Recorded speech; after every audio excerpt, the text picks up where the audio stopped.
అయితే ఈ స్కీమ్స్ ఏవైతే మనం రివ్యూ చేసుకోబోతున్నామో చాలా వరకు కూడా కేంద్ర ప్రభుత్వం యొక్క భాగస్వామ్యం సింహభాగం ఉన్నటువంటి సందర్భంలో అవి క్షేత్రస్థాయిలో ఏ విధంగా నిర్వహించబడుతున్నాయి అనేటువంటి విషయాన్ని రివ్యూ చేయడానికి అదిగా కేంద్ర ప్రభుత్వానికి అదేవిధంగా రాష్ట్ర ప్రభుత్వానికి మాత్రమే కాకుండా కేంద్ర ప్రభుత్వానికి ప్రజలకి మధ్య ఒక వారధిగా తన పాత్రని నిర్వహిస్తూ ప్రజలకు కూడా కింద ఉన్న ఇబ్బందులు ఉన్నట్లయితే ఏ విధంగా వాటిని ఖచ్చితంగా అధికారుల యొక్క దృష్టికి వస్తాయి కనుక వాటిని కూడా ఈ రకమైనటువంటి సమీక్ష నిర్వహించుకున్నప్పుడు ఆ అంశాన్ని కూడా చర్చకు తీసుకుని వస్తూ మనం ఏమన్నా మార్పులు చేస్తే బాగుంటుంది అని కనుక అనుకున్నట్లయితే కేంద్ర ప్రభుత్వానికి ప్రజల మనోభావాన్ని తెలిపేటువంటి అవకాశం ఉంటుంది. కనుక ఇది కేవలం ప్రభుత్వం మధ్య ఉన్నటువంటి అనుసంధానం మాత్రమే కాకుండా ప్రజలకి కేంద్ర ప్రభుత్వానికి కూడా అనుసంధానకర్తలుగా ఉంటూ ఈ యొక్క కార్యక్రమాన్ని సమీక్షించుకోవడం. అయితే ఇందాక కలెక్టర్ గారు చెప్పినట్లుగా పిన్ పాయింటెడ్గా ఇప్పుడు కార్యక్రమం అంటే ఆ కార్యక్రమం యొక్క ఆబ్జెక్టివ్ ఏంటి, సంకల్పం ఏంటి, ఆ తర్వాత దాని కింద వచ్చేటువంటి నిబంధనలు ఏమిటి, ఎవరు లాభార్థులుగా ఉంటారు, ఏమిటి అసలు కేంద్ర ప్రభుత్వం యొక్క భాగస్వామ్యం ఏంటి, రాష్ట్ర ప్రభుత్వం ఏంటి, ప్రజలు ఏమిటి, ఈ రకమైనటువంటి విధి విధానాలు దాన్ని ఒక్కసారి ప్రతి ఒక్క స్కీమ్కి సంబంధించి ముందుకు అంటే ఈ ఎంత టైం స్పాన్లో మనం చేయాలి అనేటువంటి విషయం, లక్ష్యం అండ్ సమయం ఎంత మనం చేయగలిగాము క్షేత్రస్థాయిలో, లక్ష్యాన్ని అందుకున్నామా లేదా, లక్ష్యానికి ఎంత దూరంలో ఉన్నాం, లేదా లక్ష్యాన్ని చేరుకోవడానికి మనం ఏం చేయగలం, ఇది ఒక భాగం. అయితే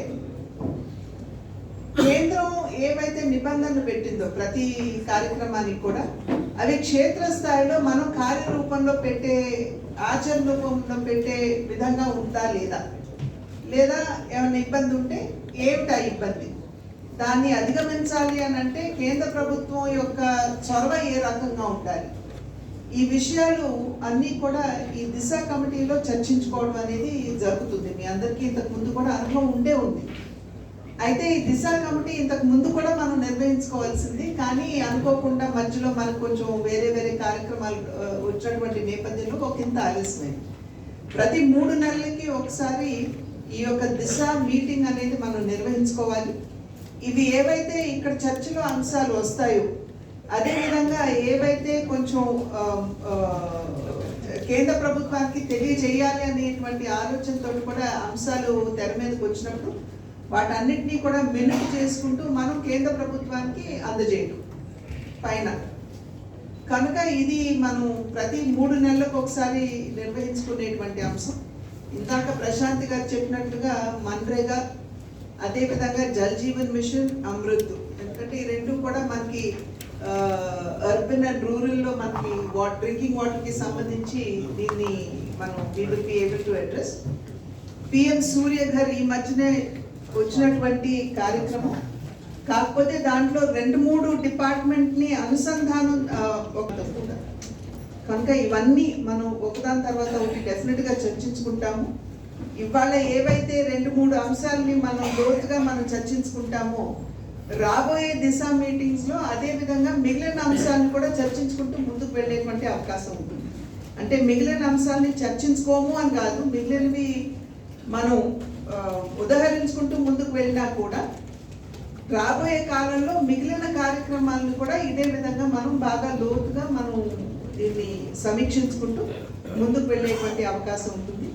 ఖచ్చితంగా మీ అందరికీ ముందుగా నేను ధన్యవాదాలు తెలియజేస్తున్నాను. మీరు అందరూ కూడా వచ్చి మాకు మీ సహకారాన్ని అందిస్తున్నందుకు.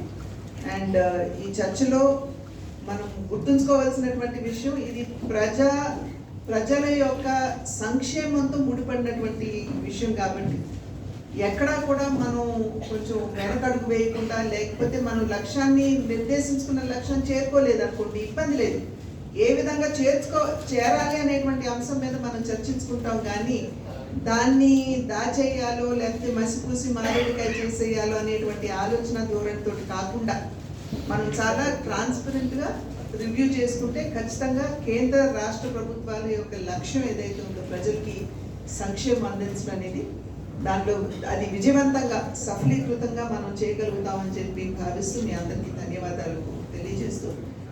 మిగిలిన వాళ్ళు మాట్లాడిన తర్వాత we will continue with